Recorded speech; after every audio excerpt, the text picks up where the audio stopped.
কইতাম বন্ধুগণ, কয়দিন ধরে রুচি নাই, কোনো মাছ মাংস কিছু খাইতে ইচ্ছা করে না, বিরিয়ানিও খাইতে ইচ্ছা করে না। তাই ভাবলাম আজকে একটু ভর্তা করে খাই।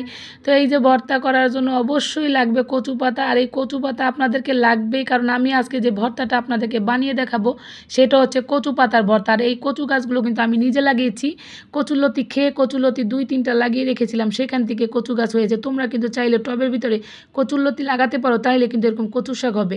আর নিজে লাগানো কচুর শাক খেতে অনেক মজা। আর এই কচুর শাকে কিন্তু একেবারেই গলা চুলকায় না, একেবারেই গলা চুলকায় না। বন্ধুগণ, তোমরা ট্রাই করতে পারো। তো আমি কচু পাতাগুলো ছিঁড়ে নিয়েছি, এই যে দেখো ছিঁড়ে নিয়ে এখন বাসায় চলে যাব। বাসায় গিয়ে এটা খুব ভালো করে পরিষ্কার করে নেব। যদিও বৃষ্টিতে সব এটা পরিষ্কার হয়ে গিয়েছে, কোনো ধোয়ার প্রয়োজনও ছিল না, কিন্তু তারপরেও আমি একটু ধুয়ে নেব। আর এই যে দেখো তোমাদেরকে দেখাবো যে একটা গান আছে না, কচু পাতায় পড়লে পানি জমে থাকে না, একটা গান আছে, তোমরা অবশ্যই শুনেছো এই গানটা। তো আজকে তোমাদেরকে দেখাবো। এই যে দেখো কচু পাতায় পানি নিব এখন আমি, আর এরকম ফেলে দিলে কিন্তু নিচে পড়ে যাবে। এই গানটার সাথে এখন আমার এই কচু পাতার মানে অধ্যায়টা একেবারে মিলে গিয়েছে। তো মিলে গিয়েছে, এখন আমি কি করব, কচু পাতাগুলো একটা ফ্রাই প্যানে দিয়ে দিয়েছি। এটা দিয়ে দিলে যেটুকু পানি বেরোবে সেইটা দিয়ে কিন্তু খুব ভালো করে শুষে নেবে।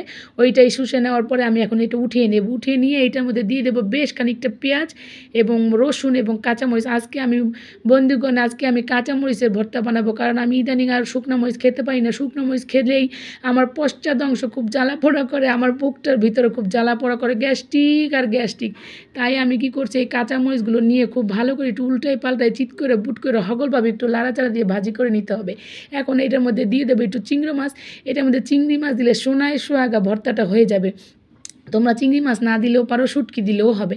তো যাই হোক, এখন 3 সাইডে আমি খুব ভালো করে দিয়ে নাড়াচাড়া গুটানা করে খুব সুন্দর করে এটা ভেজে নিতে, চিত করে পাট করে উল্টাইয়া বুট করে হক্কলভাবে বন্ধুগণ হক্কলভাবে ভাজা করে নিতে হবে, যাতে করে খুব সুন্দর করে একটা ফ্লেভার বেরোয়, কচু পাতার ফ্লেভার। তোমরা যদি এই ফ্লেভারটা পাইতারে বন্ধুগণ, কি সুন্দর যে ফ্লেভার, কি কইতাম তোমা করে। এখন এইটা আমি পাটার মধ্যে পিষে মেখে ভর্তা বানাবো। পাটা পুতার ভর্তা কিন্তু আলাদা রকমই টেস্ট। তবে তোমরা যারা পাটা পুতা নাই বা বাড়তে চাও না, তারা কিন্তু ব্লেন্ডারেও করতে পারে, কিন্তু ব্লেন্ডারে করলে কিন্তু আমি সে গ্যারান্টি দিতে পারবো না যে পাটার মতো মজা লাগবে কিনা। তো যাই হোক, পুতায় ঘষতে মাছতে চিত করে বুট করে হগলভাবে বাড়তে একদম মিহি করে ফেলছি, কারণ নিপিস করে একেবারে মিহি বানায় ফেলতে হবে। তারপরে একটু হরগে তেল, করগে তেল, কষে তেল, তোমরা যাই বলো না কেন, সরিষার তেল, এটা দিয়ে উঠিয়ে নিয়েছি। এখন আমি একটু পাটায় ভাত মেখে খাবো।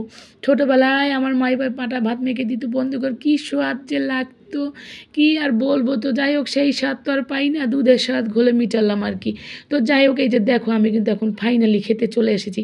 আর সবুজ কচু শাক ভর্তা, কী যে মজা। সাথে কিন্তু একটু সরিষা বেটে দিলে আরও মজা হতো, কিন্তু আমি আর একদিন বানাবো সরিষা বাটা দিয়ে। ততদিন কিন্তু তোমরা অপেক্ষা করে থাকো আমার ভিডিওর জন্য। আজকের ভিডিওটা এতটুকু, ভালো লাগে লাইক কমেন্ট শেয়ার করে দিও। Bye bye.